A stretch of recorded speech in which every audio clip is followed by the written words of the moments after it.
আমাদের শহীদ পরিবারকে যে আমরা একটা প্লট পাওয়াতে দিয়েছি, সবাইকে 101 টাকা বিনিময়ে একটা দোকান দেওয়া হয়েছে। আসলে সচ্ছলতার কথা বিবেচনা করেই দোকানটা দেওয়া হয়েছে।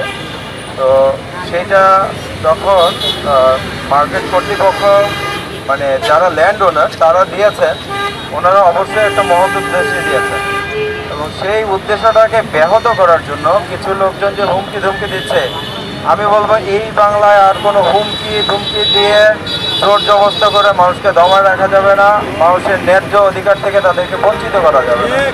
যেহেতু এখন এই দোকানটা তাদের অধিকারের মধ্যে পড়ে গেছে, এই অধিকার কেউ যে আঙ্গুল তুলে দিয়ে অথবা বন্দুক দেখে নিয়ে নেবে সেই সৎ সাহস এখন আর সেই দুঃসাহস এখন আর না দেখালেও আমি মনে করবো ভালো হবে।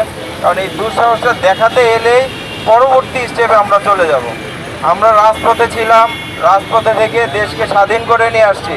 আমরা এখন আর কোনো ধরনের হুমকি দামকিতে আমরা ভয় পাই না এবং এগুলো দেখানোর চেষ্টা করবেন না। আমি সবাইকে বিনীতভাবে অনুরোধ করব যে আমরা কোনো ধরনের বিশৃঙ্খলা চাই না, কিন্তু কেউ যদি বিশৃঙ্খলা করে, শেখ হাসিনা 15 বছরে যেই নৈরাজ্য অরাজকতা সৃষ্টি করেছিল সে থাকতে পারে নাই। আর এখানে সামান্য কেউ এসে সাহস দেখাবে, বন্দুকে গুলি ভয় দেখাবে, সেই সব করে কেউ পার পাবে না এবং তাদেরকে এইসব জায়গা থেকে সরে আসতে হবে।